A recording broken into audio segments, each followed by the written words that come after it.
Hello everyone.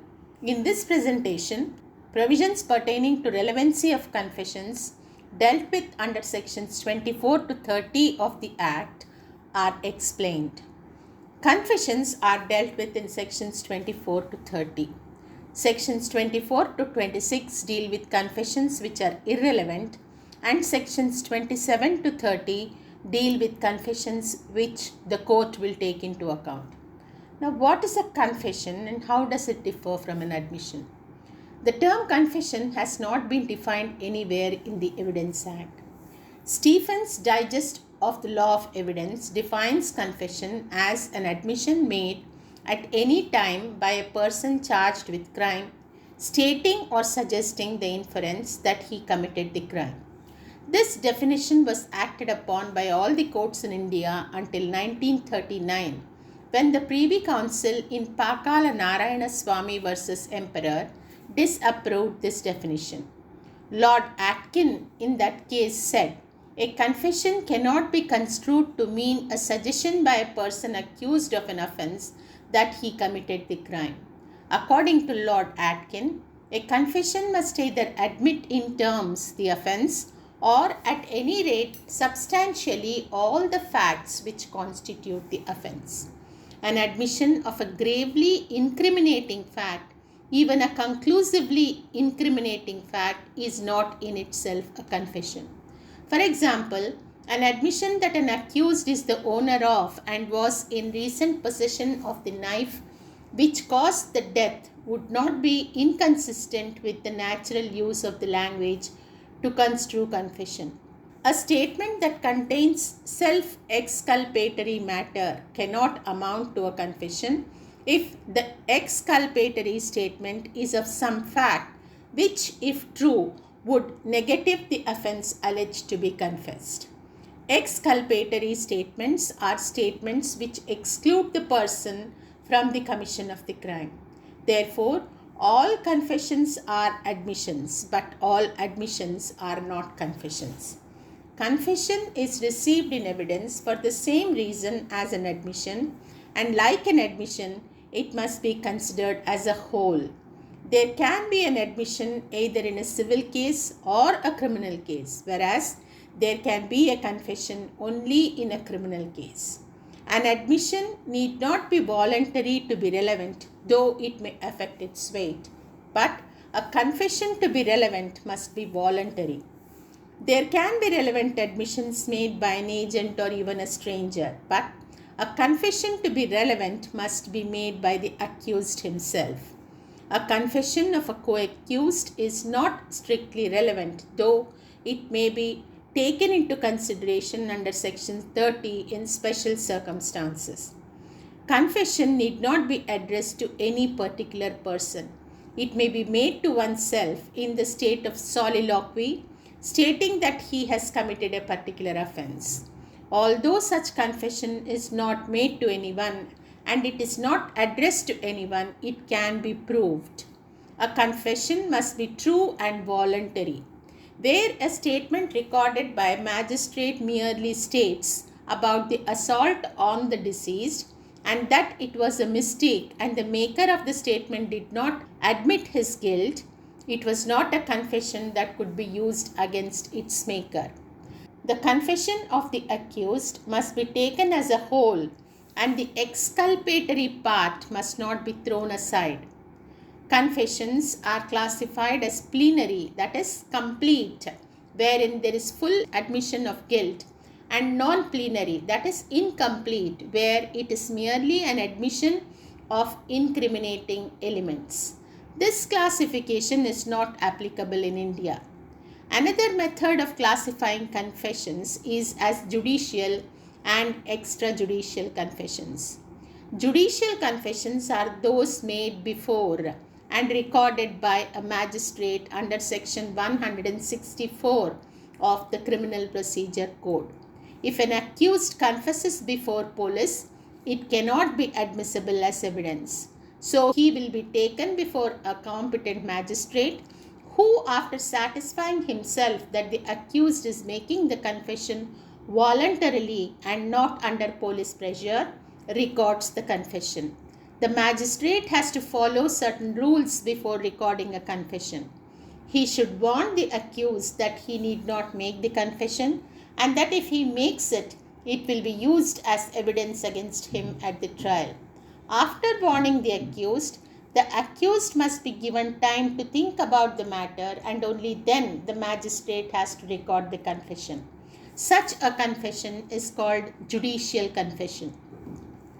Extrajudicial confessions are those made either to the police or to any person other than judges and magistrates. Extrajudicial evidence is a weak piece of evidence. Section 24 deals with confessions made to persons in authority and bars the proof of a confession made under inducement, threat, or promise held out by a person in authority. A confession forced from the mind by inducement, threat, or promise, when it is considered as evidence of guilt, no credit should be given to it and therefore it has to be rejected. The confessions under this section are not voluntary and are irrelevant in a criminal proceeding if the other conditions laid down by the section are satisfied. The accused person here is not the person who should have been an accused at the time of making the confession. It is sufficient if at the time of the confession criminal proceedings against him were in contemplation, that is expected. An accused person for the purpose of sections 24 and 25 is a person against whom his confession is sought to be proved, even though he was not an accused when he actually made the confession. Under this section, in order to exclude the confession, it is not necessary to prove that it was the result of inducement, threat, or promise. It is sufficient if a legitimate doubt is created in the mind of the court that the confession was not voluntary. It is for the accused to create this doubt and not for the prosecution to prove that the confession was voluntarily made. The inducement, threat, or promise must have reference to the charge against the accused.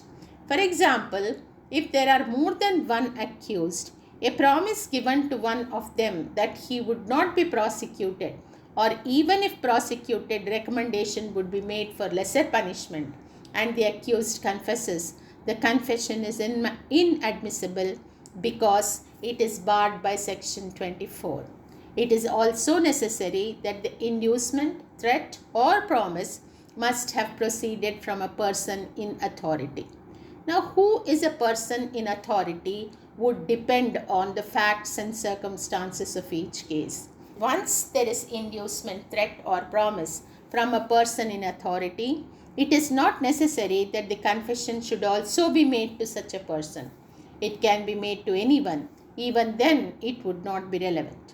The next condition imposed by the section is that the court must be of the opinion that the inducement, threat, or promise was sufficient to give the accused reasonable ground for supposing that by making the confession he would gain an advantage or avoid an evil.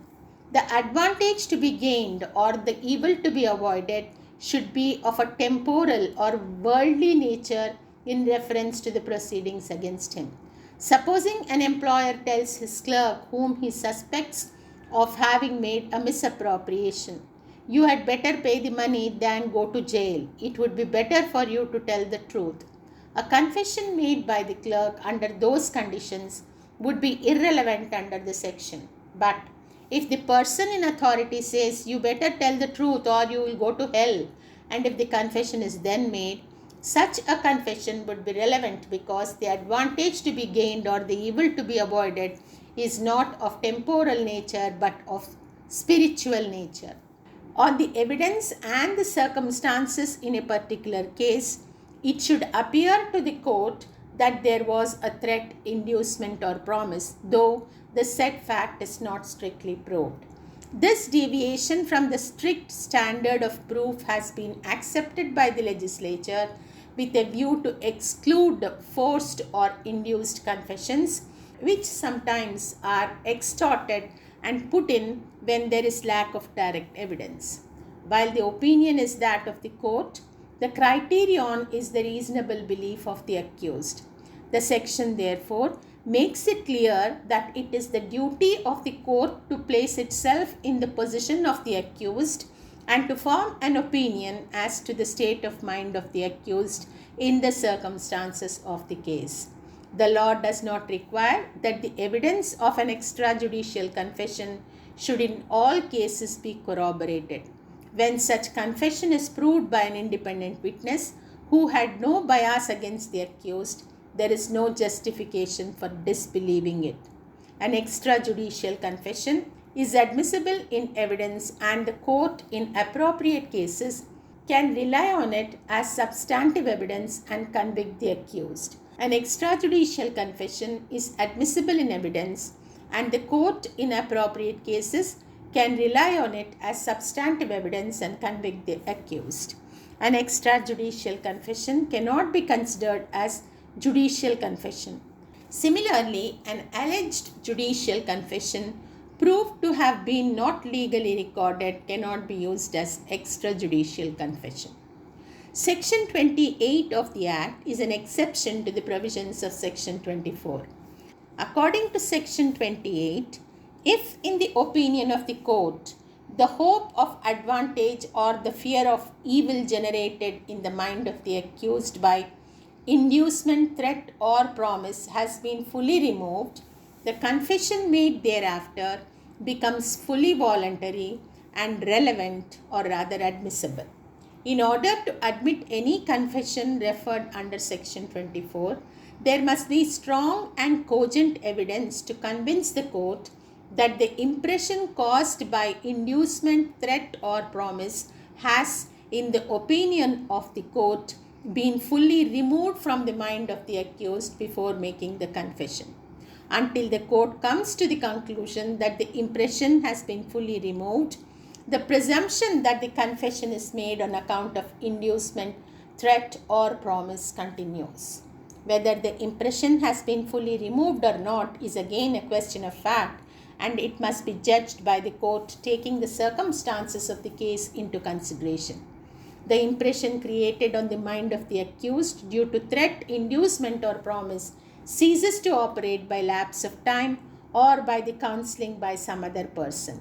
There, the accused might on his own ponder over a period of time and make a confession. The court may be persuaded to believe that the confession is untainted and involuntary.